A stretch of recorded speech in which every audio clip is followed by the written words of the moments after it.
Center Blanc, center stage. What did one strain of yeast say to the other? You sure are a fun guy. Yeah, we're going to talk some yeast. Hey, you have an extra $200 laying around? We'll show you how to spend that on a single day in Napa. All that and more on This Week Uncorked.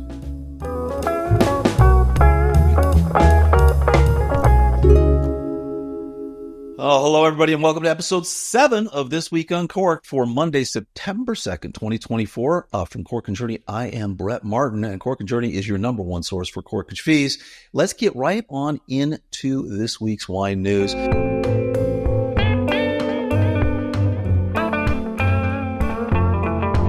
going to head right on over to the drinks business. They've got an article on Chenin Blanc. They do an interesting thing. Basically, people can submit all their Chenin Blancs to them. They have a whole variety of wines.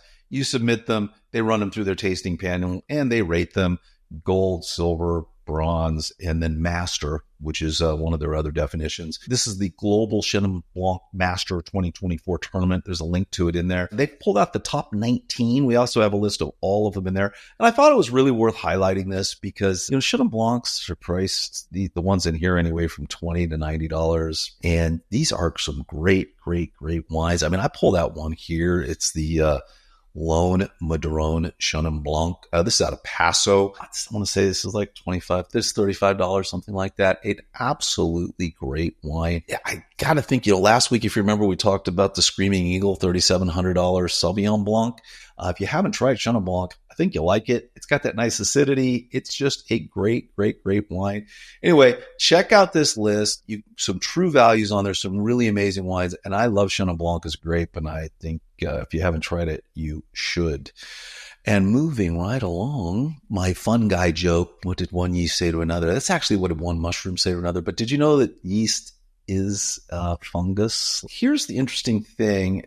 All yeasts are different. It's kind of funny. There's this whole thing about, do I want to use wild yeast? The original way wine was made, harvested the grapes had natural yeast on them, and guess what? Fermentation started. And so you've got all these, vintners are always playing around with different types of yeast. I've seen studies where the same harvest, the same grapes, the same fields, and then they do 3 different batches of wine made with 3 different types of yeast.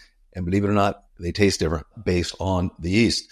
Yeast eats the sugars in the grapes. The result of what it eats, the excrement, is the alcohol. That's what you're getting there, is the yeast eating the sugar, and what it spits out is the alcohol. That's what we end up with, but it tastes different depending on the type of yeast. And so yeasts are technically alive, and winemakers are going crazy. We've got some playing music to them. There's all sorts of things. Do they prefer a particular temperature? Do they do better here or there? Anyway, the article ends with, wine is alive, and it reacts to the way it's treated. Not so alive that you have to feel any ethical quandaries about drinking it, but alive enough to benefit from the occasional Gregorian chant or a pep talk.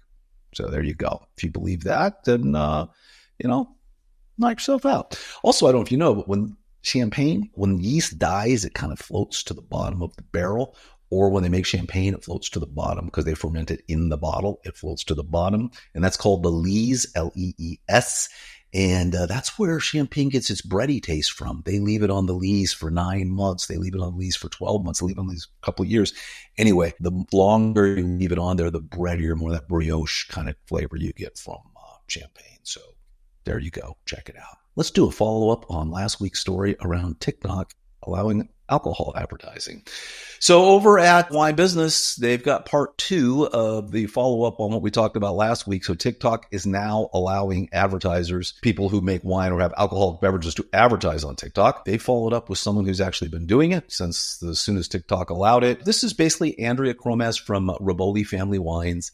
Riboli is wine for the masses. They make 7 million cases a year in that $12 range. This is what 99.9% of the basically people who drink wine out there, this is what they're consuming. Definitely not a $3,700 bottle of Screaming Eagle. This is stuff like Stella Rosa. This is the Boone's Farm Strawberry Hill of today. Anyway, they are advertising on there. Check it out. So if you're in the business and you want to know, maybe this is what I should do. Although it does appear from reading the article that TikTok is really appealing, not to the premiumization kind of wine, but more kind of the lower end. But you know what? You've got to start somewhere. So go ahead and check it out. And with that, I want to give a plug out to my buddy Rex Pickett.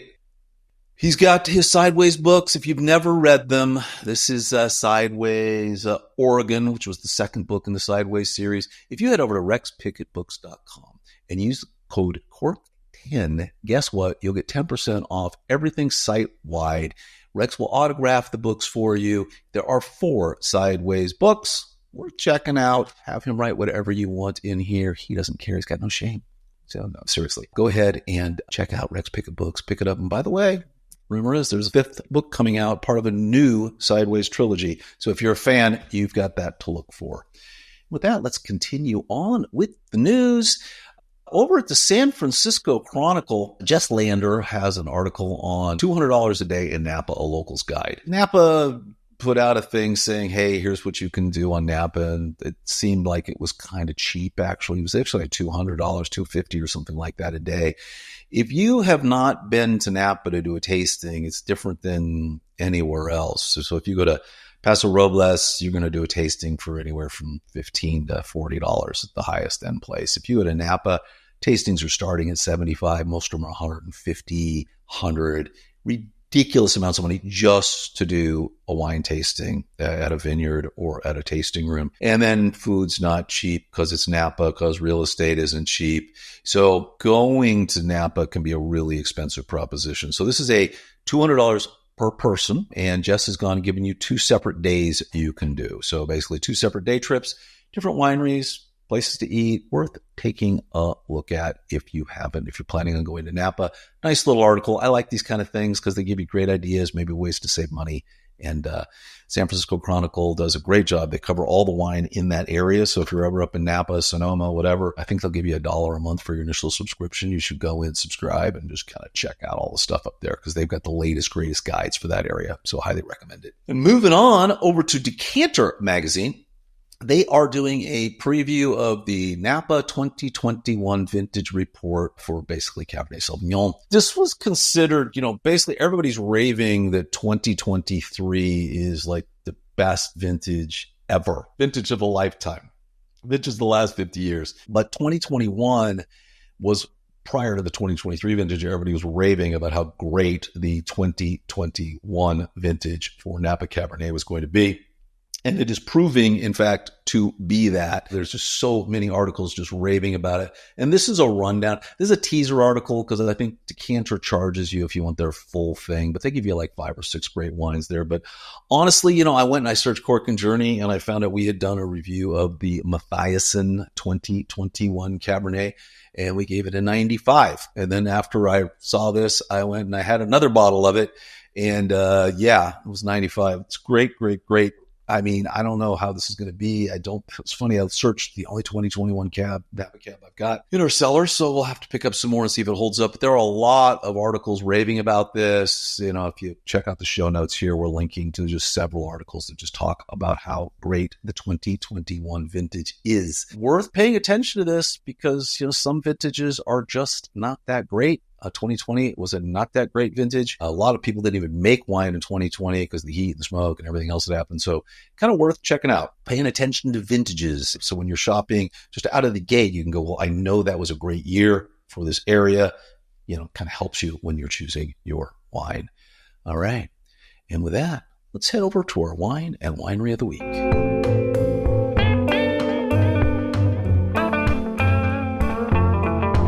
You know what? Last week we talked about a $3,700 bottle of Sauvignon Blanc, so why not just follow that up with one of the more ritzy wineries in all of Napa Valley, Opus One. You've heard of Opus One? It's the one when you look at the wine list, it's, $2,000 for a bottle, $1,000 for a bottle, $1,500 for a bottle. It's super, super expensive wine, highly premium, comes from the Tucallan vineyards. It is just absolutely a beautiful tasting room, by the way. If you were going up there, if you're watching us on YouTube, checking out all these pictures, my goodness, they don't skimp. They do a vertical tasting for you. You get to taste, over a decade on your vertical. I want to say it was quite expensive on the tasting, $150, $200, something like that per person. You definitely have to make reservations. Rothschild and Mondavi got together, decided they wanted to make a beautiful Bordeaux style blend, and they were going to do it in Napa. This is just a beautiful, beautiful wine. And so if you ever head up to Napa, check out Opus One. It's worth it. If you've never tasted it, you know what? It's a way to taste a lot of Opus for a actually reasonable price, considering the normal price of that wine. So worth checking out. And the wine of the week that I'm going to pull out here is the Overture. So this is different. This is a non-vintage. So in other words, this is made from grapes from many, many, many different years. So what they're doing is every time they make Opus, they're holding back grapes from that vineyard, and they're basically pulling them all together, and they are creating a blend, a maritage, basically of what they think are the best grapes from that mixing by years. You get a consistency across it. So you really never know when you pick up a bottle of Overture what you're getting as far as what the blend is going to be from year to year, anything about it. But since there's no vintage on it, you really don't even know what wine you're getting or what year they actually released this version of Overture. But it is a great, great, great value at $150, $160 for Opus, and you're really getting a taste of it, as opposed to Opus One, which is their flagship, which is going to set you back about $500 plus a bottle, depending on the vintage. This is a 2013. I don't even know what it goes for, but it's a beautiful wine. But you better be for a very, very, very special occasion if you're going to drop that kind of money on some wine. All righty. And then moving right along, let's talk about our restaurant and our Corkage of the week.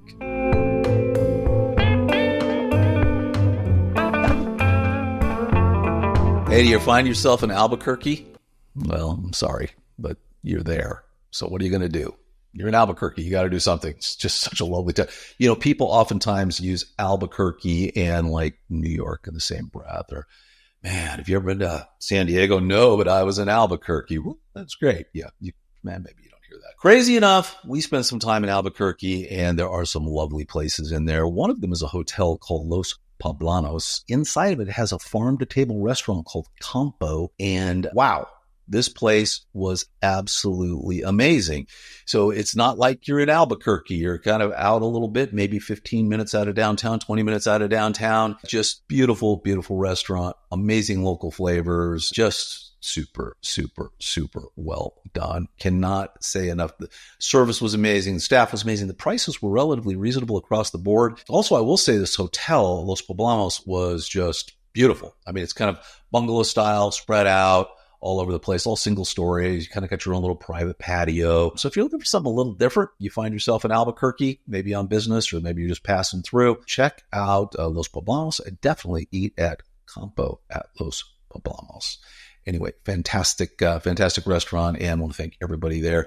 Unfortunately, there is no corkage fee allowed in the state of New Mexico, which is really, really, really odd. It's illegal for restaurants to allow anybody to bring in outside alcohol into their establishments. If they do, they potentially could use their liquor license. So no corkage fees in New Mexico whatsoever. I actually put a link in here. The New Mexico Restaurant Association did an entire thing on, I guess there was a bill that was going to pass.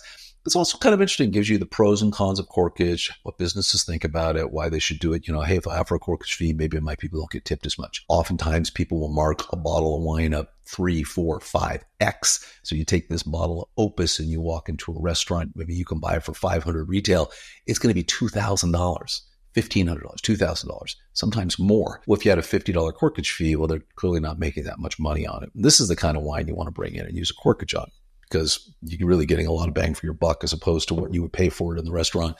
So interesting article on why some restaurants want corkage, why they didn't. Anyway, there was a bill to allow corkage in New Mexico several years ago, and it failed. So no corkage in New Mexico. So another not great thing about Albuquerque. But anyway.